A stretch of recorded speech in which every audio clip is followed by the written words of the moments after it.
रोते हैं मगर आंसू ही नहीं, रोते हैं मगर आंसू ही नहीं, हंसने से दिल अब डरता है। अब तू ही बता मेरे खुदा, ऐसे भी कोई क्या तड़पता है। हो अब तू ही बता मेरे खुदा, ऐसे भी कोई क्या तड़पता है। अब तू ही बता मेरे खुदा। सावन रिकॉर्डिंग स्टूडियो लाल दिग्गज।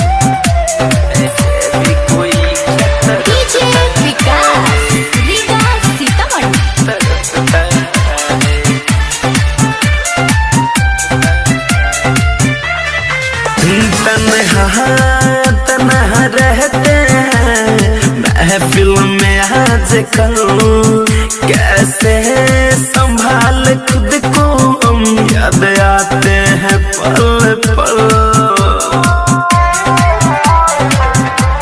हो तन्हा रहते हैं महफिल में आजकल, कैसे संभाल खुद को हम, याद आते हैं पल पल। हो बिन बादल घायल दिल ये मेरा, बारिश के जैसे बरसता है। हो अब तू ही बताया मेरे खुदा, ऐसे भी कोई क्या तड़पता है। हो अब तू ही बताया मेरे खुदा, ऐसे भी कोई क्या तड़पता है। अब तू ही बता मेरे खुदा, ऐसे भी कोई क्या तड़पता है।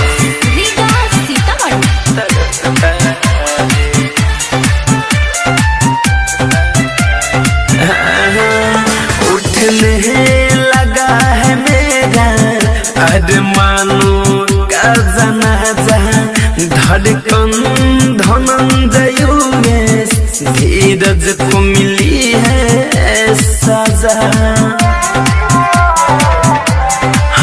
उठने लगा है मेरा अरमानों का जनाजा, धड़कन धनंजय धीरज को मिली है सजा। कभी इश्क न करना दीवानो, विवेक परवेश कहता है। हो अब तू ही बता मेरे खुदा, ऐसे भी कोई क्या तड़पता है। हो